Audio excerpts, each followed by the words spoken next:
What's up, everybody? Welcome to the Fantasy Flex podcast. This is your fantasy preview for week 11 of the NFL season. I am your host, Chris Raybon, joined as always by one of the top rankers in the game, Sean Kerner. Sean, what's going on? What's up, man? Doing good. How about you? Doing good, man. Another good week. So excited Nice. to get back into it. We'll talk some Thursday night. We'll talk some main slate, and we'll build some lineups on FanDuel and DK.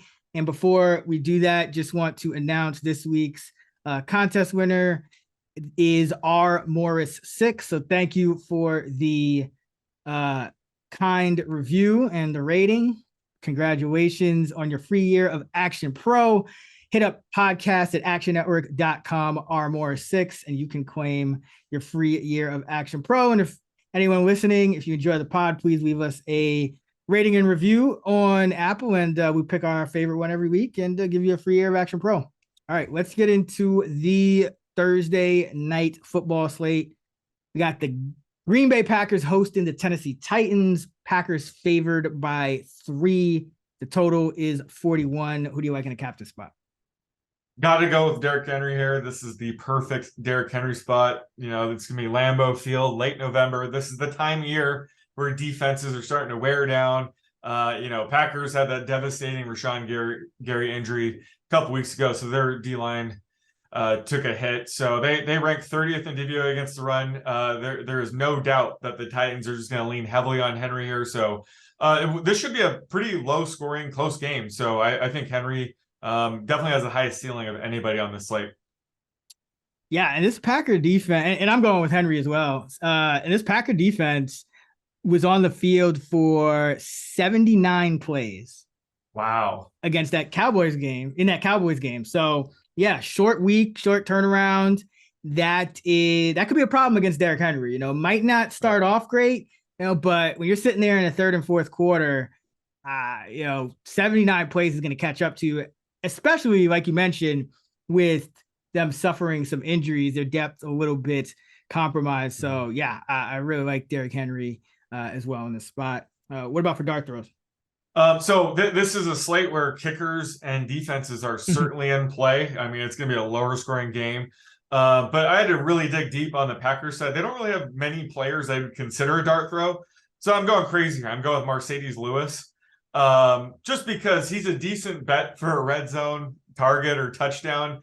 He's on the field for most of the time. Obviously, he's more of a blocking tight end, but he's been running a route, 20-25% of the time, and Titans are pretty good against the run, so we could see the Packers be a little bit more pass heavy once they get in the red zone. So Mercedes Lewis is one of those guys where a showdown slate, it would not be crazy to see him catch a touchdown. That's all we're asking here is, one catch for 9 yards and a touchdown. And that would certainly be enough to break this slate. I believe he already has 1 touchdown this year, so it's not too crazy to consider him as a dart throw on the Packers side.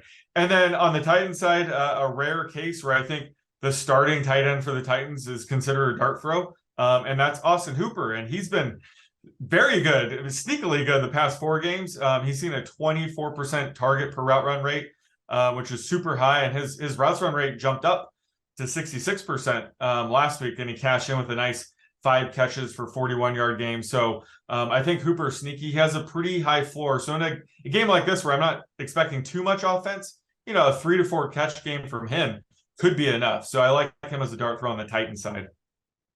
Yeah, he's been playing well lately, and I think Ryan Tannehill being back obviously helps. Yeah, all those guys, but especially him. And the Packers still have good corners with Jair and Rasul Douglas, so they may have to go through the backs and the tight ends in this one.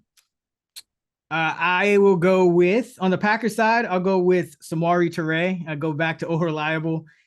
He played on 35% of the dropbacks last week, so not terrible for a dart throw. He was 4th among the receivers he was tied for 3rd with Sammy Watkins last week. So him and Watkins both ran around on 35% of the dropbacks. And if Randall Cobb comes back, then I would go with Randall Cobb as a dart throw. He's actually min priced, but if not, then I think Toure is going to continue to get some snaps in the slot. And remember, they just released Amari Rodgers, so that could be an extra snap or two for Teray as well. It also could just mean Cobb is coming back again, in which case I would go with him. But either way, I think Teray is another guy. You know, Watson's going to get all the hype in this game, but Teray was having his own little mini breakout. And in each of his 4 games played, he's run a route on between 34 and 47% of the dropbacks. So he's never had one of those games where, you know, he only sees like 1 or 2 snaps yet. So I like the ceiling floor combination with Teray in this matchup. And then for the Titans, I'll go with Dontrell Hilliard, your boy. You know, he's always going to be involved here. Give Derrick Henry a breather. This run defense, as you mentioned, bottom 3 in terms of DVOA. And, you know, they are an underdog. So you always have the potential, you know, if they do get behind, you'll see him get some catches. Because again, Jair Alexander on the outside. Rasul Douglas is playing on the outside now too, because you know, their slot corner got hurt. So that makes it really tough to, you know, to go throw outside here. So I think you're going to see a lot of throws to the backs, the tight ends, and Westbrook Akina as well. But he'll be pretty popular after coming off the big game. He's got another good matchup, but like Dontrell Hilliard in this spot.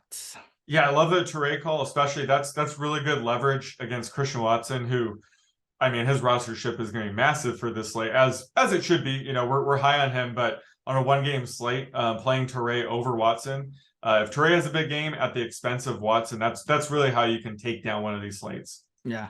Oh, and one guy I always got to mention is Chigo Okonkwo. Of course. You know, he's been playing really well, and he leads the team in yards per route run almost by a full yard over second place, who's Hilliard, by the way, but 2.66 yards per route for Chigo Okonkwo. And I just think this guy's a really good player. He's explosive.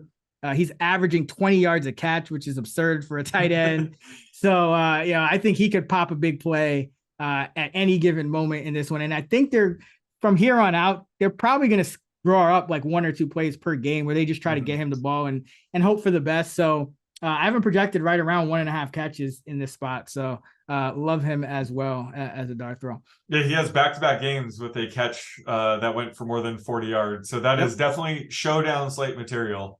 Absolutely.